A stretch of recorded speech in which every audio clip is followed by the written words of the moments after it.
Well, we're going to go ahead and begin, and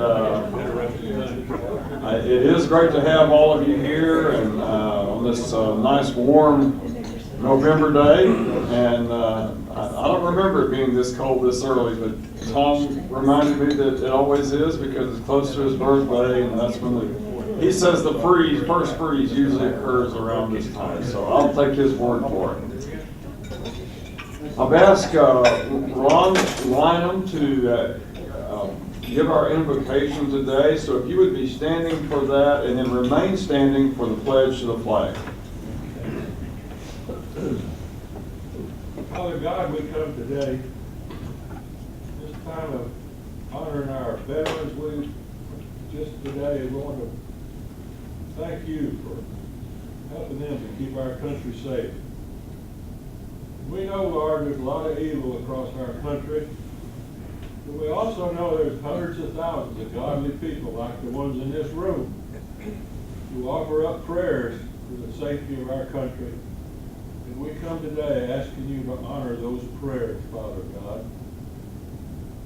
Also, Father, just like Pastor Wombrot, who was tortured for 17 years every day to the point of death, but he prayed for those people torturing him every day.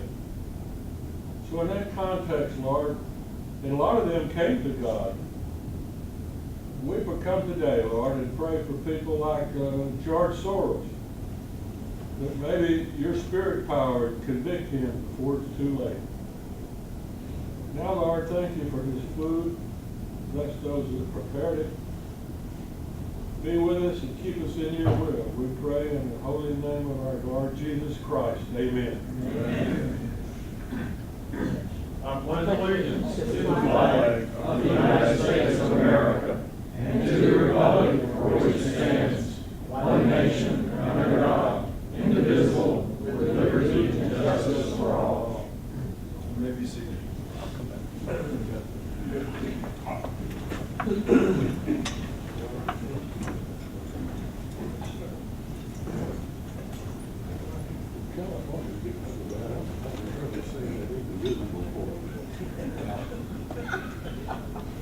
Well, as we usually like to do, we like to introduce any guests that we have with us, and we do have some.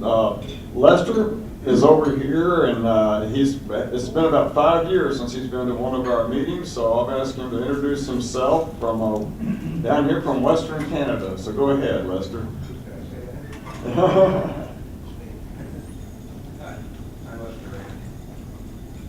Yeah, 5 or 6 years ago, it was a very informative talk. Actually, a good friend of mine in Atlanta, he's a Second Amendment attorney, and we talked about progressive amendments. I think the talk was on how progressivism actually came into the United States, and that's what I thought my introduction to John Birch Society has always fascinated ever since, but I'm so busy I never made it back. But since you mentioned Veterans Day, actually I was going to show you a picture. I went down the first round just because I was hoping that they'd actually, like I grew up in where it did not work. You went to church on don't give Remembrance Day or, Armistice Day. You went to church. Nobody was allowed to work. And you could actually, be fine if you did, unless it was a mandatory service. And we had mandatory service at the time. But anyways, I was actually going to show you a picture I took when I went down to Dr. Jeff. I was just trying to get a picture of him. Because they don't wear them down here. Most people just say, oh, nice flower. But they don't realize what it represents for the veterans. And I thought Donald Trump did a very good job in France here. So that was very happy. Thank you, and we're glad to have you back. Thank you, sir. Bill, you have a guest here. Yeah, I'd like to introduce Ray Wisdom. Hello, Hey, Ray, would you tell me a little about yourself? my name's Ray Wisdom. I wish I could live up to my last name. I've tried for years. I don't. I don't know. I guess if there's anybody more right wing than I am, I don't know who they are. But maybe I'll meet some today, right? So I used to belong to JBS a long time ago, and I was telling Patty that the reason I stopped my membership was because I had some liberal friends who said, you know, when that government comes in, we're gonna get people like you, we're gonna get people like you. And I had 2 sons, I was a single mom, and I went, oh God, no. So I stopped, but I think they're done, you know, they're aloft, and so I can come out. Well, Ray and Lester, we need to get you guys back in the groove here. And Tom, I know you've got a couple of guests with you. Yes, my new friend, Mike Murphy. Mike is a partner and owner in an IT consulting firm. So if any of you need assistance with your home computers or office computers, Mike has infrastructure and a whole company that does all of that. I just employed him and his services. And he is a neighbor to Bill and Mary Ellen Cherry. Lives on Cherokee in Bill and Mary Ellen's neighborhood. And has a wonderful bride and 2 3-month-old twin boys. Whoa. He's a busy young man. And then my dear friend Dennis Botkin. Dennis was part of my upbringing as being involved in the political process and taught me how to be an election judge and a precinct chairman. Dennis is an engineer and grew up in Kansas and has lived in Dallas for so many, 30, 40 years. Just finished an engineering project in Kansas and just returned about 3 weeks ago with his bride and retired now. Is that correct? Very good. So, a dear friend, Dennis Botkin. So, thank you guys for joining us. Let's give a welcome to our guests. Bill Cherry is going to now give us an update on the bulletin, and following Bill, Suzanne Carpenter is going to give us an update on the new NAFTA, I guess we'll still call it, since nothing for sure has been done. And so we'll look forward to that, and afterward I'll come up and introduce our guest speaker. Bill?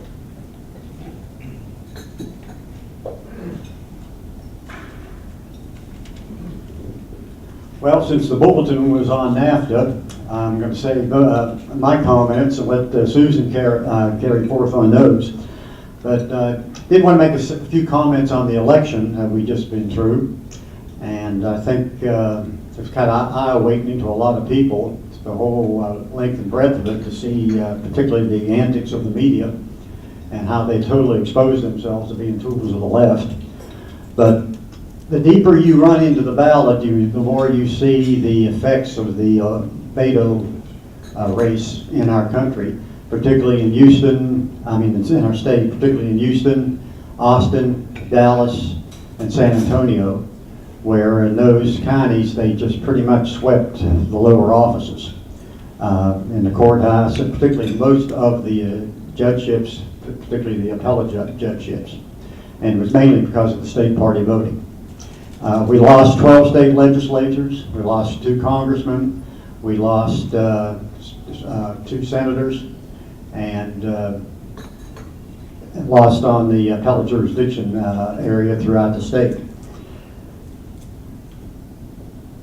The key races on the top of the ballot, we came through okay on it, but I think you all agree there's a lot of education work that needs to be done. Mary Ellen and I were talking as we were driving down here this morning that how does somebody says that they're American, think when they elect somebody that's pro-Palestinian, wraps herself in the Palestinian flag and says that we ought to let these terrorist groups into our country, and gets elected. There's a big education job that needs to be done, and I think morally, spiritually, and education-wise, a lot of our fellow Americans need help, and that's what we're here to do in the John Birch Society. Now to give you an update on something, just write the date down, we'll have more information on this. On January the 25th, the John Birch Society Executive Committee is going to have a meeting here in the Dallas area and a dinner with the meeting. And one of the featured speakers is going to be Art Thompson, the CEO of the John Birch Society, and each of you will be invited. So mark it on your calendar. I can only tell you right now it's going to be in the Mid-Cities area, probably over close to the airport and the Irving area around there. And as soon as they get everything nailed down on it, I'll let you know. I'm just giving you a lot of advance notice on it already. but you get more details on it in the bulletin of the John Burgess Society. And as most of you know, we celebrated our 60th anniversary in October, and it was quite a celebration. And I did find out that they are making several DVDs of all the talks, and I'm going to be getting some of those DVDs, and some of those are going to be part of our programs here in the future. Particularly a lot of the talks that were given on the deep state. The panel discussion they had on the deep state was very interesting. And it was really interesting listening to the people from Poland that were there. And we have a very active movement in Poland to get out of the EU and to protect the borders of the EU and control the immigration going into the country into Poland. And they're having to fight the EU every step of the way. But as one of the leaders of the movement to get out of the EU told me, he said, we got our deep state we have to contend with also. They control both political parties, they control the media, just like you have over here. In fact, that's how they find us. Somehow they got a hold of our literature, they contacted us. Art Thompson went over and met with them. He met with them over here. They asked for permission to translate our materials into the Polish language on the deep state and the dangers of globalism, and we gave them permission to do it. And they're working all over, and they're doing it in a very unique way. They're starting churches in order to do it. And they've started 26 churches in Poland right now. They call them the covenant churches, and they said, well, our first thing we want to do is bring people to Christ, and teach them his teachings, particularly how our rights come from him and don't come from government. And of course they understood that as part of the foundation to our country. And then we start the education campaigns and let them know about, because they've lived through so much over there. They lived through wars, communism, Nazism, the whole works, and they kept fighting. And they have just a fighting spirit about it, and he's uniting that spirit in Poland right now. And the real interesting thing, he brought 4 of the leaders of some of the groups that they formed. They were all young, under 30 years old, and energy level was about the highest I've ever seen. They were really excited about what they were doing, and they were really excited about the help we were giving them in the John Birch Society. So I want you to know your influence is spreading internationally now, and we're going to do all we can to help those people over in Poland and get the materials they need in order to help educate their people and help them to organize. Art Thompson has a new book out, and I have one advanced copy of it. It won't be ready for December, but we'll have some at the meeting. It's called In the Shadows of the Deep State. And in essence what it is, it's a update of Shadows of Power that James Perloff wrote. And I understand the shipment of the books are coming in about 2 weeks, and I said we should be able to ship them out after December the 1st. So we will have some at our next meeting. So Susan, if you want to come forward and give an update on NAFTA, we'll get everybody alerted to the fight coming up here in the next few months. Oh, before we do that, I want to pass the project sheet out. And our project sheet is a continuation of what we're going to do. We just expanded a little bit more. We want to get a mailing out on NAFTA to the Republican State Committee just as soon as we can on one of our new reprints and the new issue of the New American Magazine, which is the NAFTA issue on exposing NAFTA and why we need to stop it. And we're going to send that to the Republican, our state Republican committee. And then we want to put a mailing out on this issue and a couple other issues to the new state legislature as soon as we get all their addresses together. And it's expensive doing this. It really breaks your heart when the postage costs more than what you're sending out. But we have to just face that. But we have a chapter all geared up. They're very good on doing this. They're ready to go as soon as I give them the go-ahead and let them know we have the money in the bank. So if you want a billing on it, just check off what you want it to be billed for. If you want to leave cash, just make a notation how much cash. And if you want to leave a check, just put it to the clipboard and make the check out to seminar. And instructions are all written there. So your help on this is very much appreciated. Susan?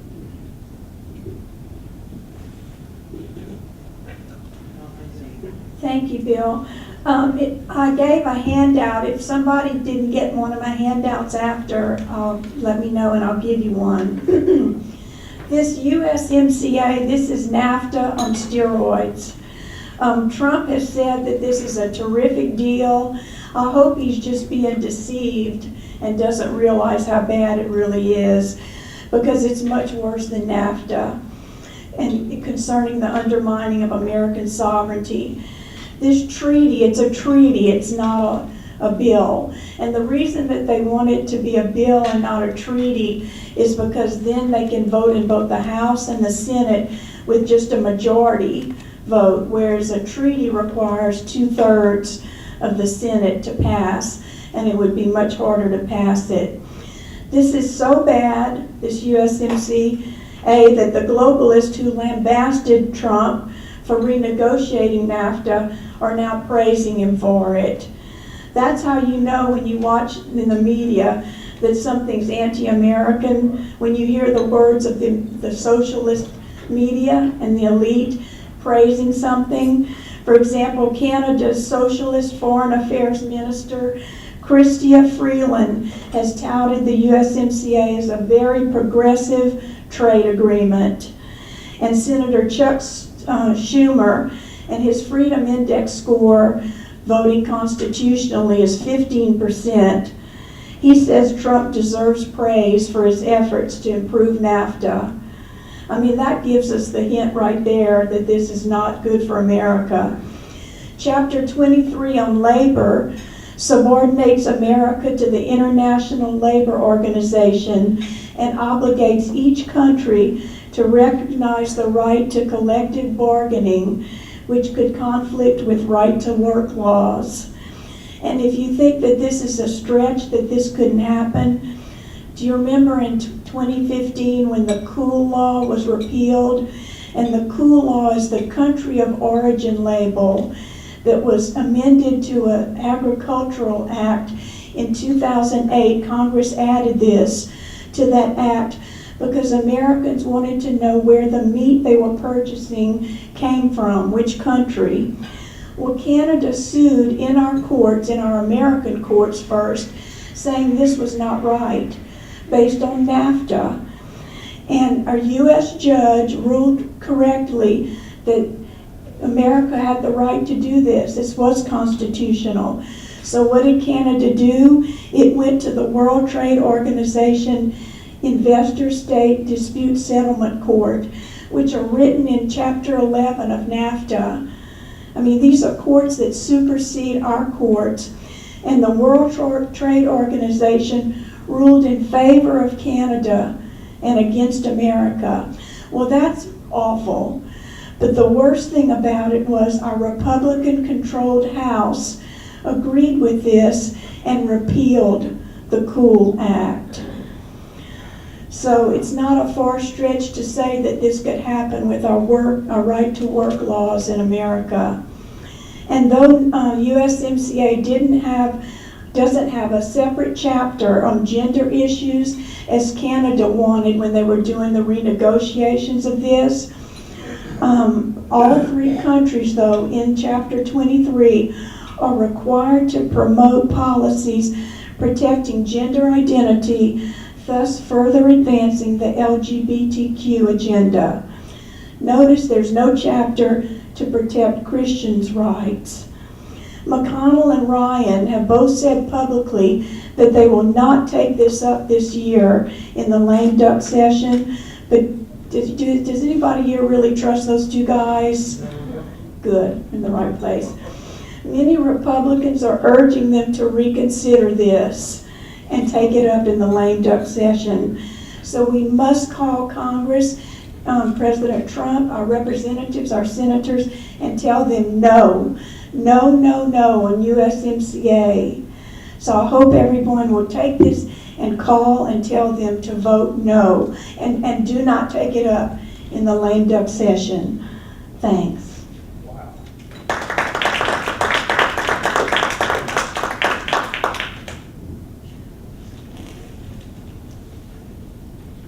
Thank you, Suzanne. And when Deputy Bond gets here with the projector, we'll help her just go ahead and set it up, and I'm going to assume that you could probably pick it up in stride with the. Okay, well, we'll assume that, and have done it several times, but we have as our guest today, Kenny Jenks. Captain Jenks is originally from, his family's from Fort Hood, Texas, and he began his law enforcement career in 1981 down in Collin, Texas, and spent 23 years down there policing and teaching others how to police in the city of Collin. And he worked in all the areas of the department, including patrol, SWAT, traffic, narcotics, criminal investigations, administrative services. He piloted the SRO program. What is SRO? School Resource Officer. School Resource Officers. Okay, big deal today. Personnel and training, finishing his career there in the command of the anti-gang unit. Currently, Captain Jenks is working with the Sheriff's Department of Collin County. And he was brought in pretty much by Sheriff Skinner, the way I understand it, and I'm not sure how their relationship goes back, but he retired from Anna and went to work for Collin County in the Sheriff's Department. And so we are delighted to have Captain Jenks with us. Jenks is the way you spell his last name. And he has a bachelor's degree in criminal justice and a master's peace officer's certification. And he's also a published author. And he says that there's one thing that he and his wife have a problem with concerning Mark Levin, and that's that he's too far to the left. So I told him that sounds like he'll fit in pretty well here. And so we are delighted, and I'm excited to introduce Captain Kenny Jenks.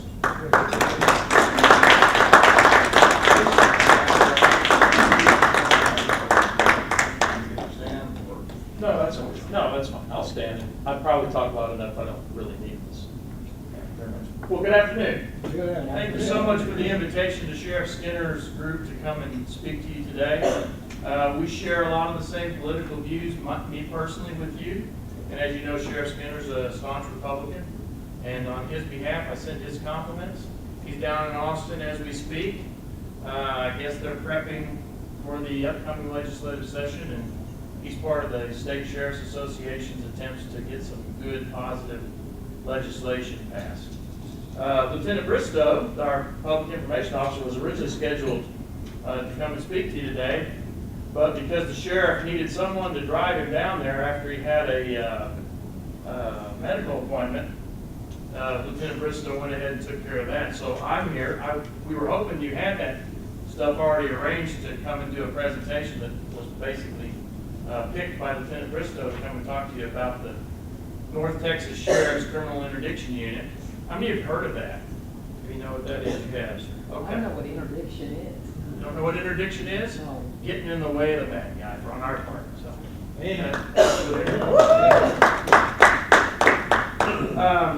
7 counties involving, of course, Sheriff Skinner took the lead on that, and Sheriff Tom Watt from Grayson County got together, these sheriffs did, to come up with an interdiction unit that works at removing these transportation highways away from the cartels and the other people that engage in commerce that's illegal. And as you know, most of you think of that as being drugs. And that is the predominant item that is shipped on our highways and streets from point A to point B all through the country. Because as you know, Texas has ports, and many of the drugs come from foreign countries, such as white powdered heroin. It's not manufactured here. Methamphetamine is manufactured in Mexico now in large factories. I've been in the business for a really long time, 1981, and I've done a lot of things, including narcotic enforcement. I will tell you that methamphetamine used to be cooked by local chemistry failures who learned just enough to cook some methamphetamine using whatever products they could get at the store. Those little bathtub, we used to call them bathtub labs, those little labs are not around anymore. It's actually being manufactured in factories and then shipped in the United States using our travel corridors. The interdiction unit's job is to try and monitor those travel corridors and interrupt some of that trafficking that takes place. And they're very successful, but I gotta tell you, they're making it about this big again. There's just too much demand for the product. So I've heard all my life, we gotta educate the public on the bad things about drugs. Who here doesn't know that methamphetamine is bad for you? I guarantee anybody that's using it knows it's bad for them. They just do it. No explanation. So, I wish the presentation was here so I could show you a video that kind of covers some of the things. But I just wanted to go over with you the North Texas Criminal Interdiction Unit's quarterly report for the third quarter. Just in the third quarter, 116 pounds of marijuana seized, 49 pounds of cocaine. Does anybody have any idea how much 49 pounds of cocaine is? It's a lot. You could stack it taller than me in 3 or 4 bundles, large. 15 pounds of methamphetamine, 35 pounds of heroin.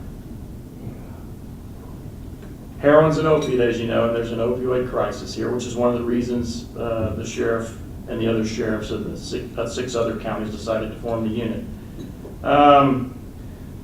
They have, the marijuana states now have edibles that they're producing and they're shipping. So you might see brownies that are laced with THC, which is the illegal part of marijuana, by the way. It's tetrahydrocannabinol. And that's what makes you intoxicated. Well, they're doing it with food and other foods, or jellos and things like that. We sometimes take that off the street. 12 pints of liquid codeine taken off of a stop. Several weapons. We've made 20 arrests.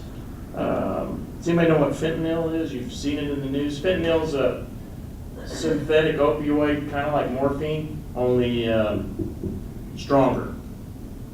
It's stronger, and so it's caused quite a problem. And so we have to prepare for that, because it can cause a problem for us as we're searching. We get a great whiff of it, and suddenly we're overdosed on fentanyl. So we have to have an antidote for fentanyl that we carry with us when we're doing search warrants and things like this. We've recovered 8 stolen cars out of it, and we found 3 false compartments in 18-wheelers during just this quarter. By the way, the county's involved, and I always have to read it because I don't want to leave anybody out. But it's Rockwall, Collin, Grayson, Tarrant, Wise, Parker, Hunt. That's who it is. No, they didn't join. It's probably a resource issue. I promise you, many of the sheriffs are interested in getting involved. And I will tell you, at the State Sheriff's Association conference this year, Collin County was well represented and was offered a presentation on how to put one of these together. Huge amount of interest from the other county sheriffs wanting to do something like this. And we're getting calls on a regular basis from sheriffs in other states on how we went about putting this together. So we're waiting on that presentation to get here and showing you some of that stuff. Are there any questions that you can think of? What's different? What's what? What's different about this? You pull over a truck, I mean, what's different about this thing that you're doing? Oh, what they're doing? Yeah. I can't give away secrets, but I think you can to us. we have, I could, but who knows where it would end up. There's a tape running now, I don't want to say. There's a craft to it. There are things that a trained observer would see that you wouldn't, that might lead him to believe that a vehicle out on the highway is transporting drugs.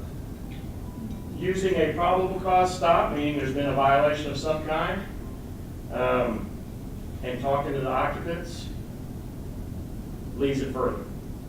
And then usually we get a consent to search. Usually. If we don't, and we're sure, we call the dog over. Get the dog to search it. Many times they have warrants. We'll take them into custody.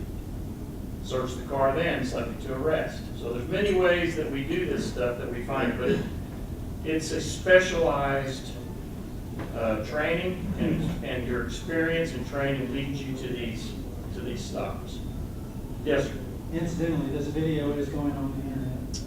Figured that it would. So without giving away the secrets that I talked about, we're doing it. Yes, sir. Do you all run into human trafficking very often? Often, it's probably not the right word, but I will tell you that we have had some successes in human trafficking.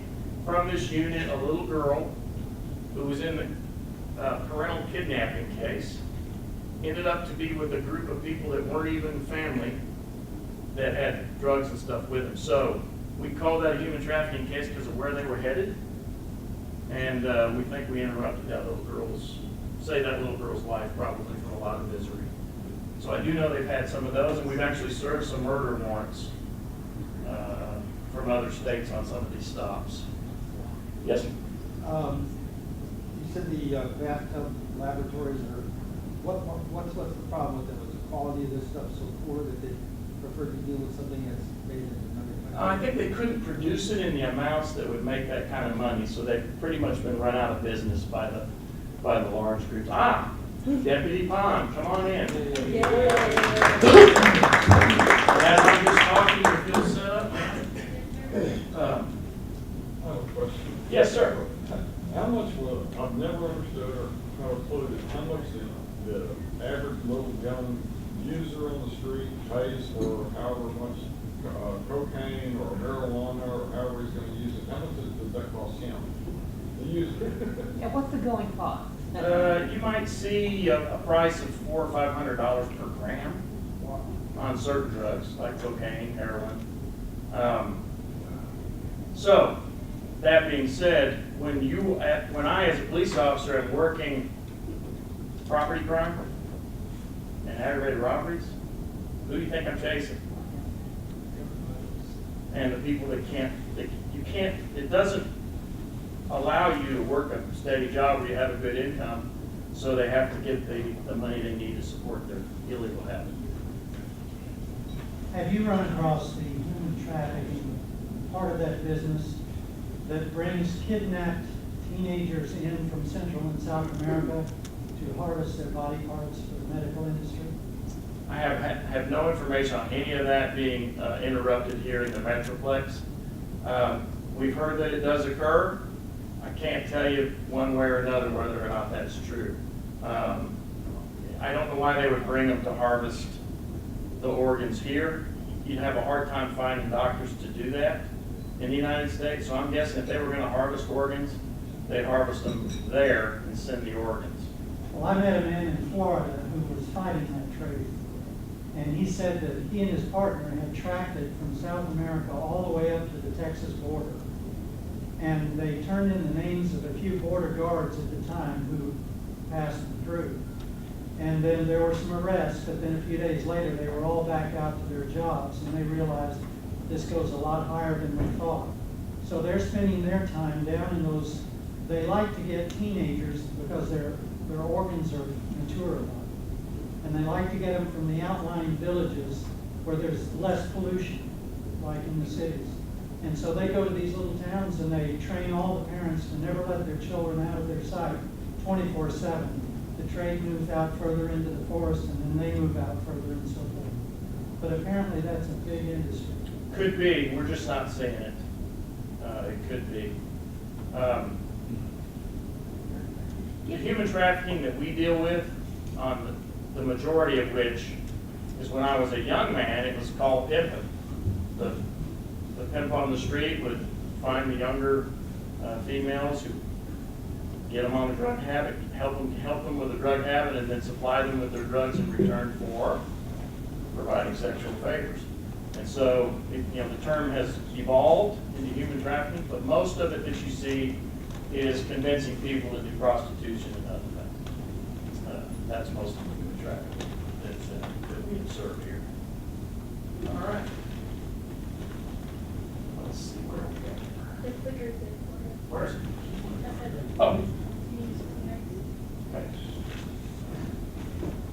Well, let's watch a presentation, shall we? You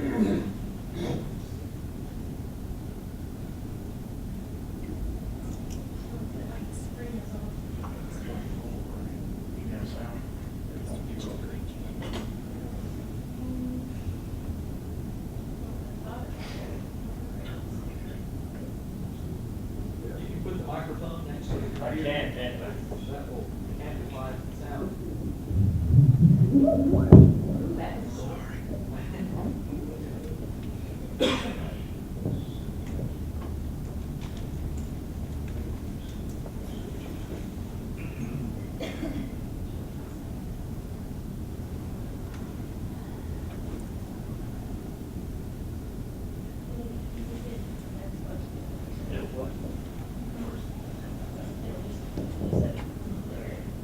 Let's see if this works.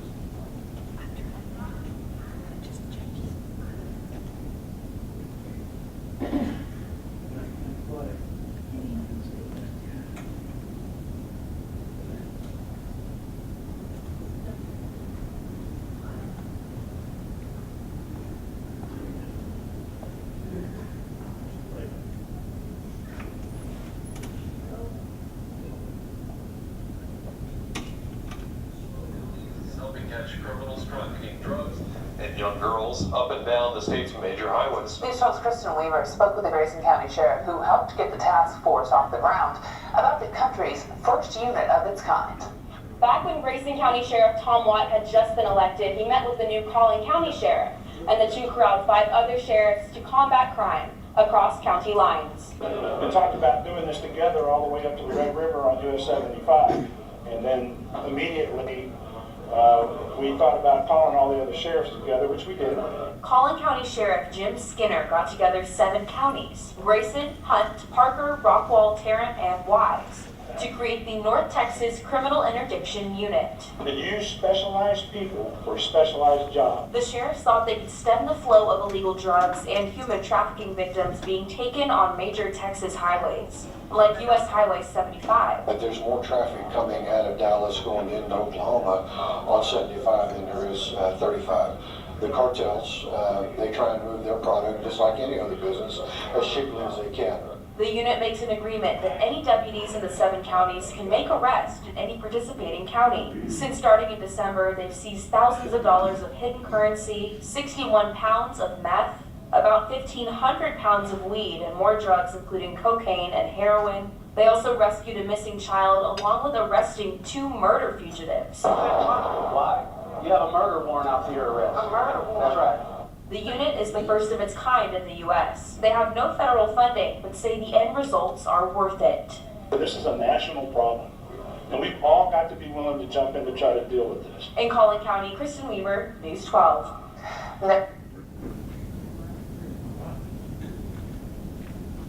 Maybe they said it better than I could. Well,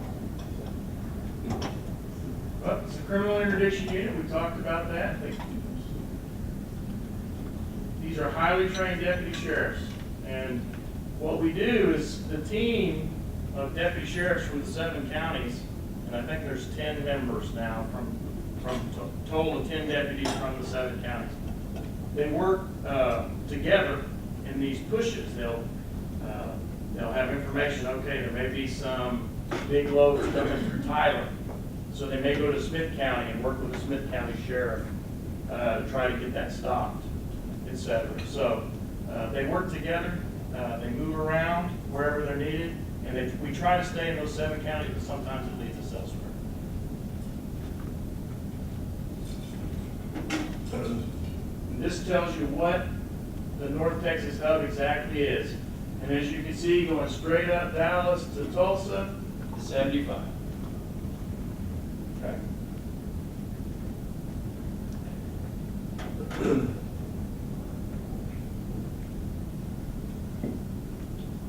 The 7 counties that participate and are less than, I guess the partner from Smith County over in Tyler is not, they're not signed up, but we work together.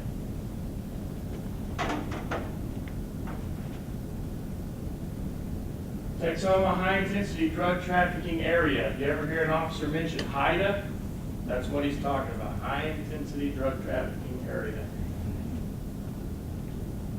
There are the counties in the Texoma, Haida, including those that are in Oklahoma.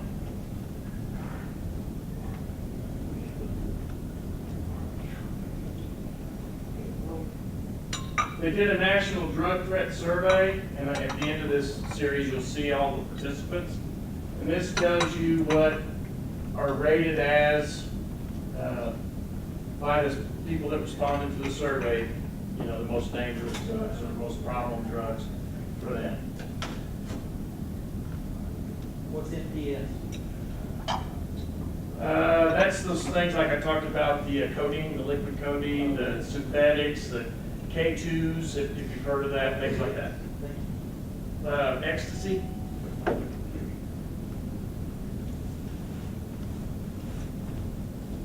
And you notice how different parts of the country are having a different problem. The Northeast heroin, the orange bar, is much taller. Texas and Oklahoma methamphetamine is much taller. Why? Closer to Mexico, the more meth. Where's the orange coming from? Overseas. China White, you've heard the name? No. Never? You watch some movies. Afghanistan, where they grow poppies, yes.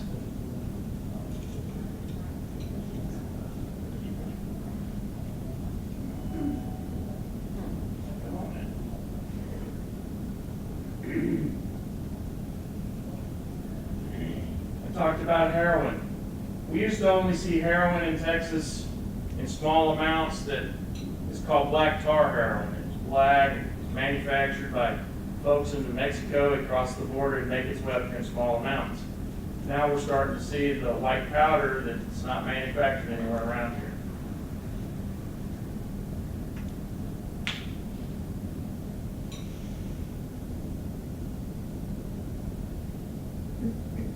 Property crime, you can see that methamphetamine and heroin, and this is nationally, are the people that are engaged in stealing are generally, the most of them are involved in those. Some of them are involved in both.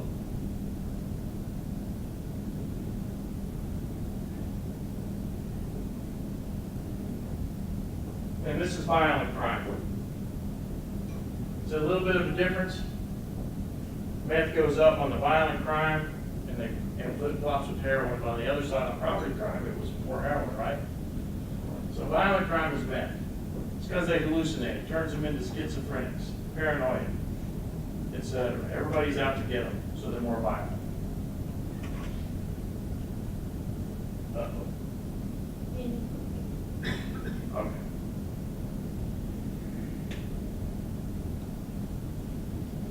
This is what we work the hardest on in law enforcement countrywide. It'll tell you that what takes our resources.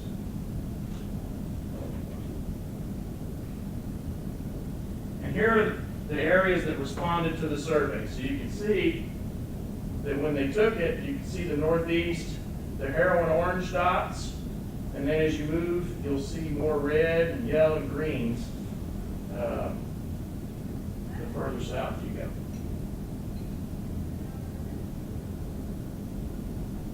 All right, why are we doing this? It's the big picture. We're going to put some highly trained guys out there. The tradecraft I talked about, the secret stuff, the things we observe that lead us to it. We need to deny the Mexican drug cartels and all of these gangs that engage in this trade the use of our highways if we can. We have recovered some victims of human trafficking. We've talked about that success. And we directly want to impact criminals' ability to operate locally. So if they find out we're working hard on them, they'll find another route.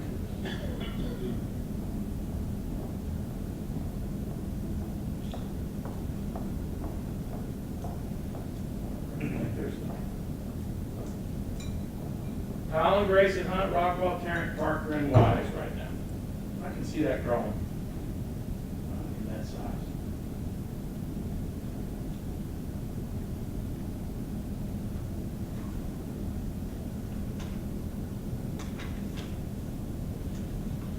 Notice everybody's car is a little different, but they're close. For example, this color right here that you can see, that's a Collin car. It's a different color than our normal cars. It has a different set of graphics, etc. So when he's in another county, they'll know. If they ask where he's from, he'll tell them, but otherwise he's operating in the county under the sheriff of that county's authority.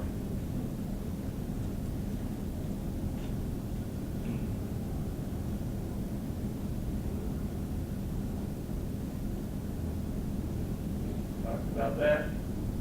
How does he know which vehicle to stop? Let's go over a stop.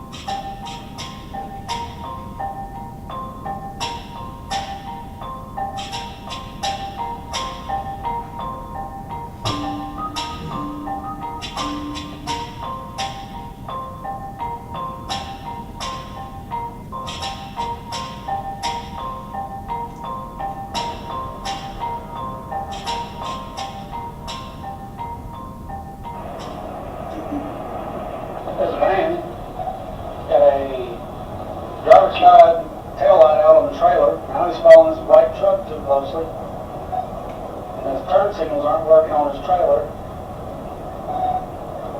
Good deal. Hey, when you get out, come around the front.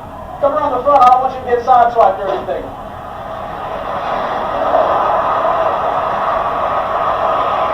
No guns on you? No guns? Okay, good.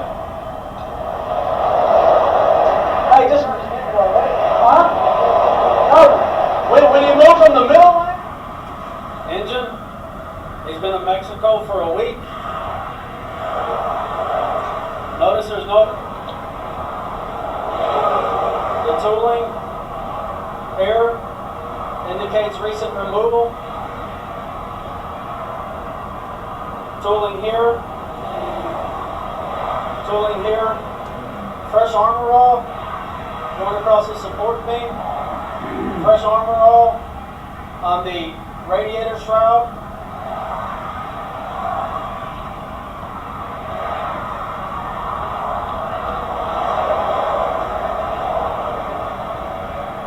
Brand new clamp.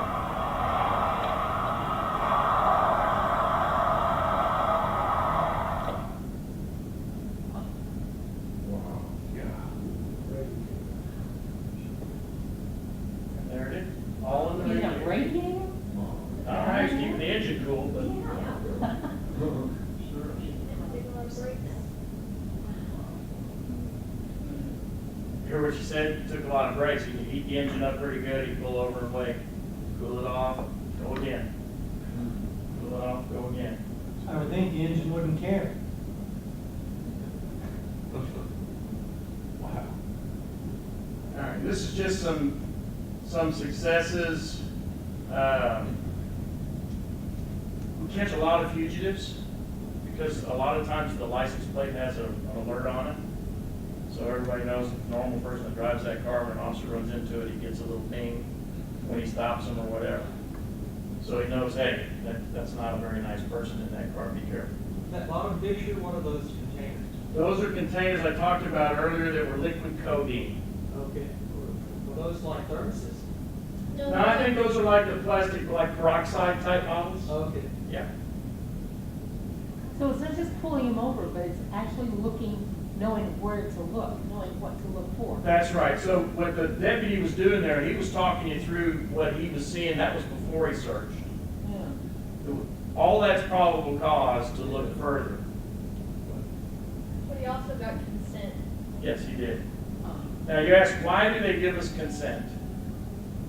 Most people thinking, okay, he's a crook, he knows he's a crook, why would he give you consent?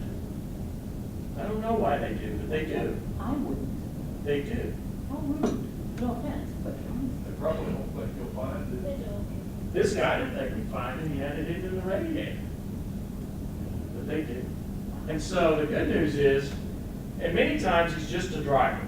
I'm just the mule, it ain't mine, okay, search.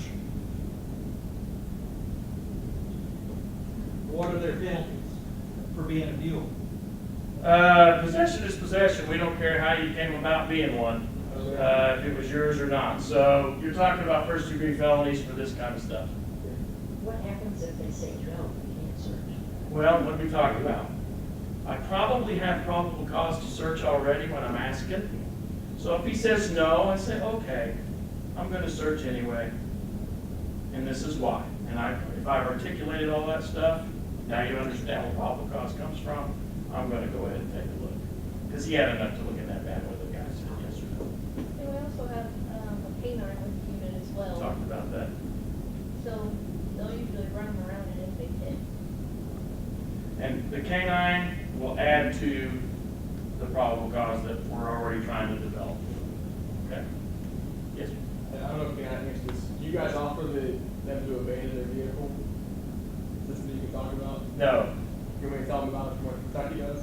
You can tell them what Kentucky does. Kentucky has the same problem. Highway 71 going from Louisville to Cincinnati is one of the biggest drug trafficking spots in the entire country. They have a task force that sounds a lot like this one. And what they'll do is they pull over semi-truck drivers who half the time don't know what's in the back of the trailer. And they'll walk from the very beginning and say, would you like to abandon your vehicle? And what that does is it allows the truck driver to actually leave his vehicle, and then it gives you more probable cause probably to continue your search.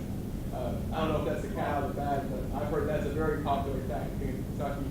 And the biggest problem with that is the truck drivers end up running across the highway system. So, we're not allowing him to do that Yeah. here because of obvious reasons. If he does run across the road, gets hit, and it's on video, I offered him a chance to run away. His family will sue me. Just some of the stuff that we saw in some of the videos that they were taking. There's 49 pounds of cocaine compressed into really hard blocks.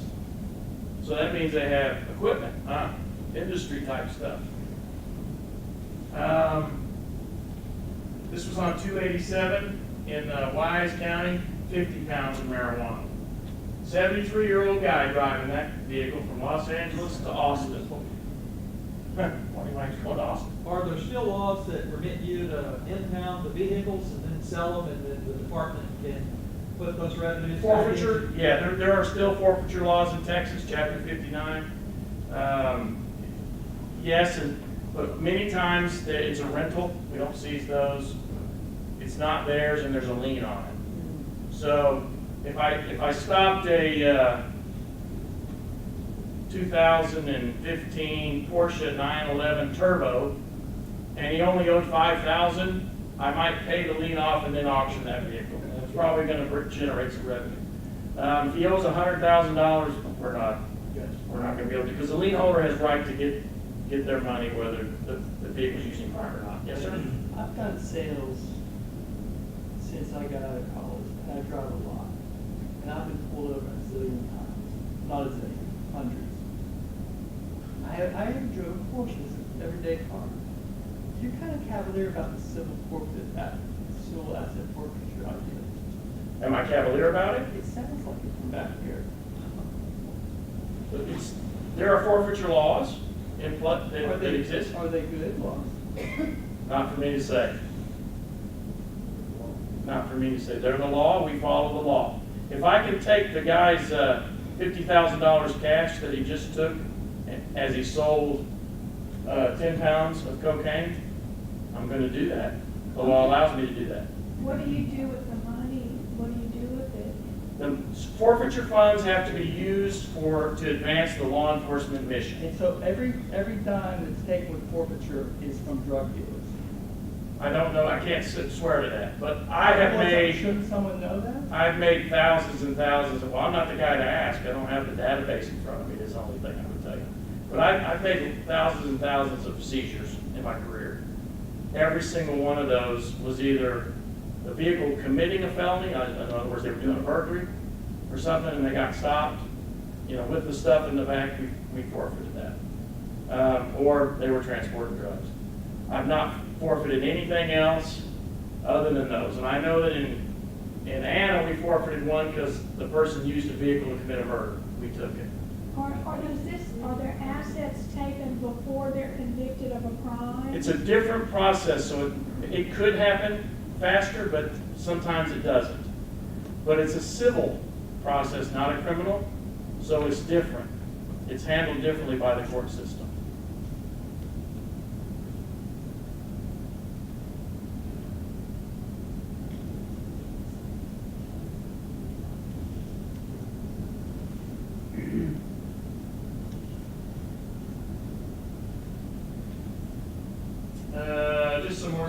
is the dog alerted on 22 pounds of heroin. I promise you, he smelled that in the car. And you think I'm kidding, the dog will actually bark. Well, it's in your car. Yes. Wow. If they drove past him, he smelled it. Wow. He just has a hard time telling me.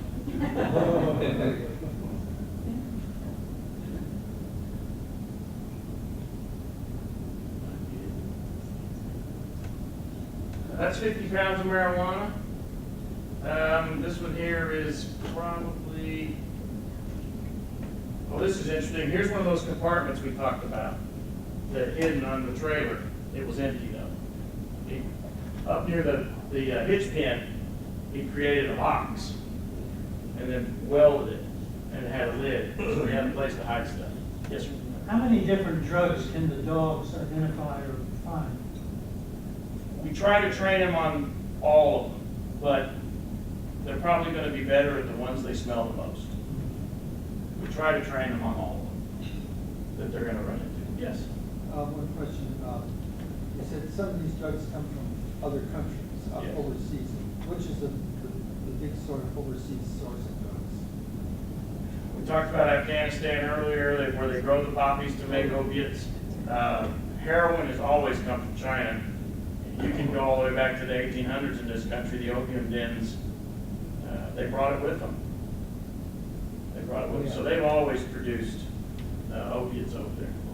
Thank you. Yes. It seems like you're a little boy putting his finger in the dike. Maybe. I mean, aren't there other police, aren't there other law enforcement arms that you could use? Or is that not doable? No, but I think if you put my finger with the other 10 fingers that are available, as you talked about it, we can plug some pretty good holes. So we're just one finger in Collin County. We're just one finger. And we're trying to work with our counterparts in the other states, our city partners, the other sheriff's departments, the federal authorities.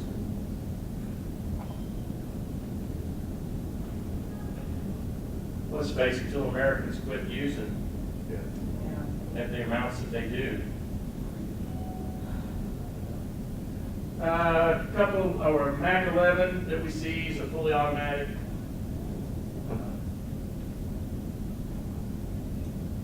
Looks like 13 pounds of marijuana up there in August. So.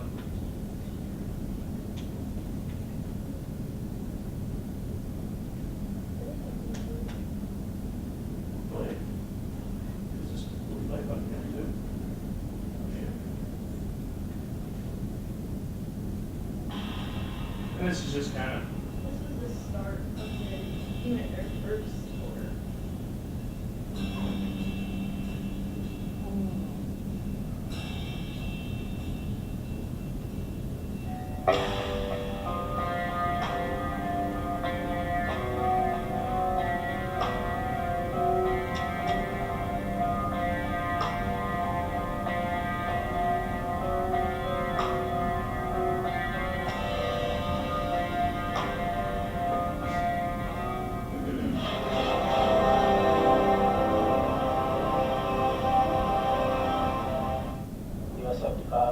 Service Road at Ridgemont Drive, Plano. John George Boyd, 351 in Good. You got your license with you, bud? Okay, hey, the reason I stopped you, follow that little silver part too closely. You gotta leave one of those, okay? I'm gonna have, like I said, I'm gonna have him walk his dog around the car. You know you got a warrant? Not?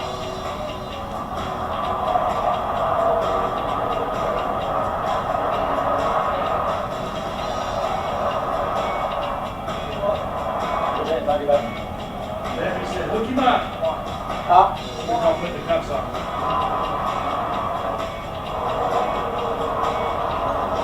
This is heroin. Look at the way it looks. We call that black tar I was talking about. You don't see it as often. You can see the big difference. Watch the guy in the back seat.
press marijuana, I think. Why? You have a murder warrant out for your arrest. A murder warrant? That's right. Rental RV.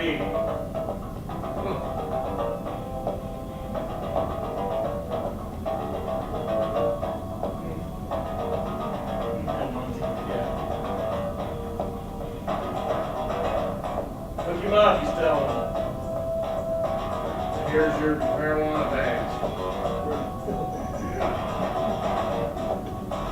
Believe me, we didn't need a dog for that one. We smelled that.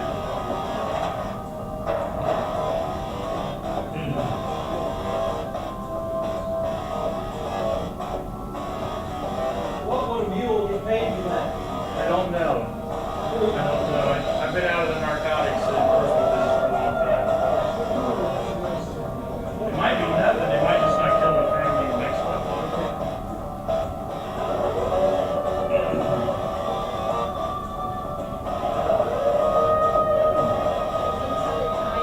That was inside the spare tire. I'm sorry, it's in the tire on the ground.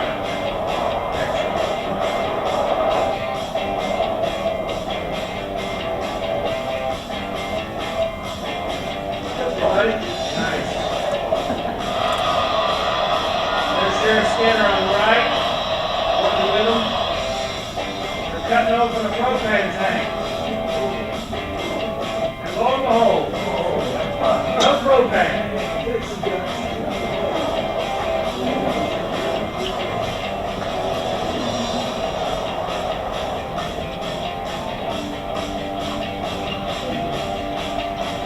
Spare tire.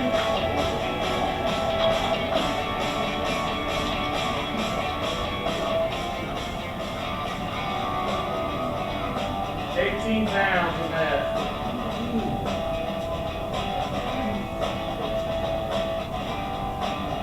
68 pounds. There's that propane tank.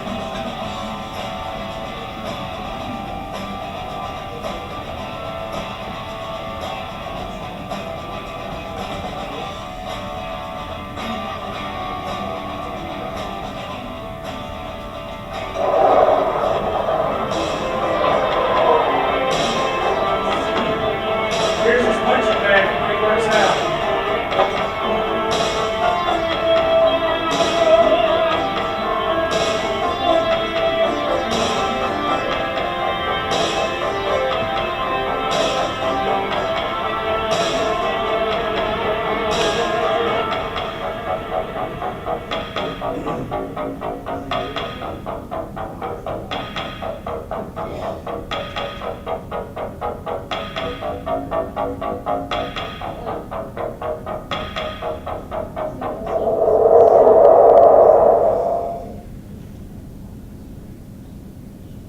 Any statistics on what percentage of bad guys are violent and try to pull a gun on you? I don't know if I have statistics. It does happen. I've gotten I did part of it where I reviewed most of the video from it because I want to put that one together. But there are, I'd say maybe 1 out of 20 stops kind of thing, where they encounter somebody that is 5% dangerous, when they pull a gun. that pulls a weapon on them. And they've actually had weapons pulled on them at least 5 times I've known count. And one time of being actually shot at from certain things like this. With all the marijuana that you've gotten, you know, Canada now legalizes it. So is that, you see that as a solution to this mess? No. Or perpetuation of? You know why it's not the solution? We already have one legal intoxicant, and we've done such a great job as a society of managing that. We need one more. No, it's not the solution. Just, Do you have to have a legal reason to stop them? absolutely. Absolutely. Every one of those stops, right, every one of those stops involves some kind of legal reason. I have followed a lot of cars knowing and didn't develop probable cause before they were out of my jurisdiction. And I turned around and went back. Lots of times. Yes. You see an uptick in problems around the counties near Colorado, Panhandle, Colorado's legal crossway in Texas? Well, it's making its way down, and I would just give you some information about it. It does make its way down. Legalizing marijuana has made it probably 5 to 6 times more potent than the stuff that we used to see. So when you hear, marijuana doesn't bother you, it doesn't hurt you, all those things, this is not your grandfather's marijuana. That's because it's being grown legally, it's being fertilized, there's plenty of the things it needs, because why? They're farmers and they need to double their crop. So they take care of it and produce it in a way that's way more potent than it used to be. How long does it take to train dogs for service? They get about 200 hours with our deputy before they're both certified together. And that training's already started from the time they were little by the kennel operators. But we do 200 hours with them. Is it against the law for like Colorado to mail marijuana? Of course, yeah. Yeah. Good. Yes. They do it though. What are the best kinds of dogs? It depends on the mission, but I think most of the dogs you're going to see are the traditional police canines, the Belgian Malinois, the German Shepherds, the Belgian Shepherds. For drug-only dogs, you might see labs. I've even seen beagles for drug-only. So good. They're hunt dogs. They're smaller, but they got great noses. So. TC uses hounds for tracking. They're just better suited, but we do a triple certification for our dogs. So it's not just one purpose. We have all certified vets to handle up to 3 purposes. Yeah. So But most of them are dual certified, which means they can track, they'll bite on command, they'll quit biting on command, and they can smell drugs. So that's what we do with our patrol dogs. Yes. If you pull a car over that's just not your unit, but any officer, that's a car, and you see that the operator has been using marijuana, is that a probable cause to then search the car? It's probable cause to make the arrest, and I can always search incident to arrest. And remember, I have to protect myself as well. When I impound that car, I have to inventory everything that's in there, because they'll claim we left, the Queen's jewels in there and it was stolen. So we inventory the vehicle. Anything found during that legal inventory is admissible as well. So. Okay. Well, thank you so Well, I'm much. glad to have been here. I'm sorry I didn't miss. Thanks to Deputy Pond for going back to visit. Sure appreciate that. Is that presentation available on the internet? It is actually. I believe we have the video. The video. Yes, sir. It's on our on YouTube and Facebook. And what was the search word? Collin County Sheriff's Office. Okay, great. Here's the application. And it'll be, it's on, actually on our social media, so it's on Facebook and our YouTube. Let's thank Captain Jenks and Deputy Bond again.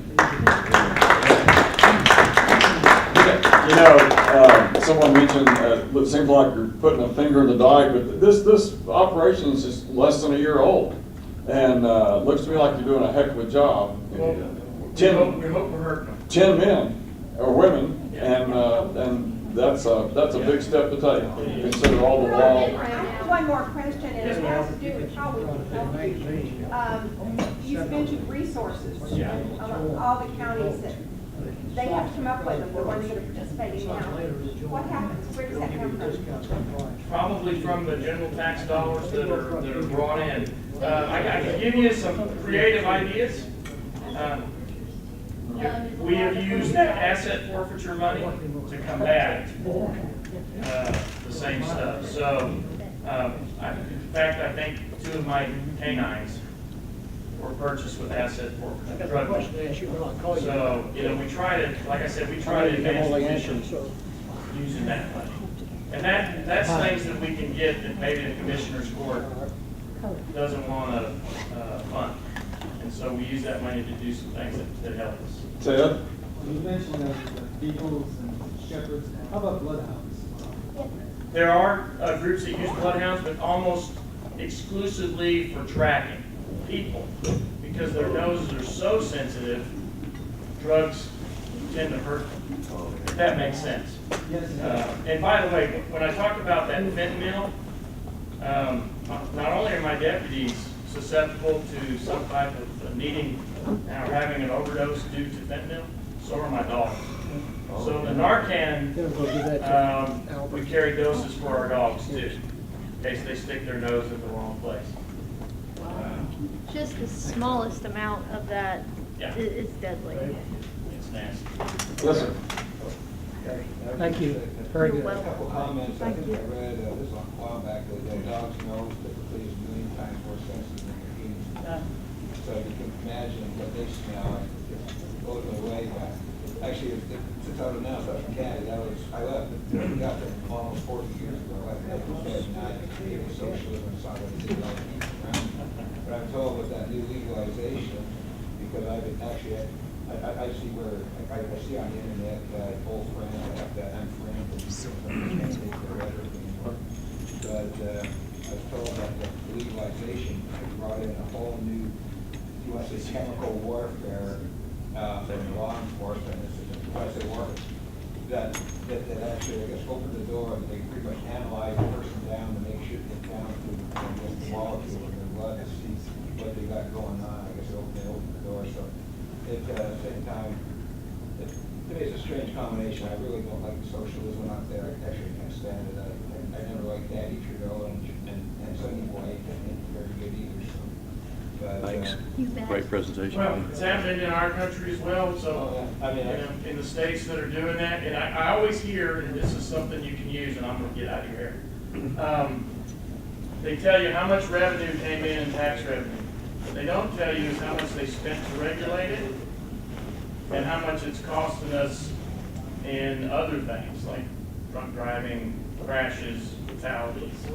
All the things that happen with alcohol are happening with marijuana legally now, except for the driving part's still illegal. So you can always debunk that and say, yeah, that's great, but how much did it cost? Because when things become legalized, regulation goes up, not down, right? So there you go. It costs money to regulate. One last thought is that that marijuana is known to be a gateway drug to the other drugs. And that was the killer for me, is when I finally realized that. Thank you for being here, and you're dismissed. My pleasure, sir. Thank you. Maybe I'll come back and talk about active shooters and Luby's sometime. I always enjoy that. Luby's restaurant was on my shift in Clean. Oh, wow. So I worked that and was there. So if y'all ever want to have that, just have them get a hold of us and we'll come and do it. Yes, sir.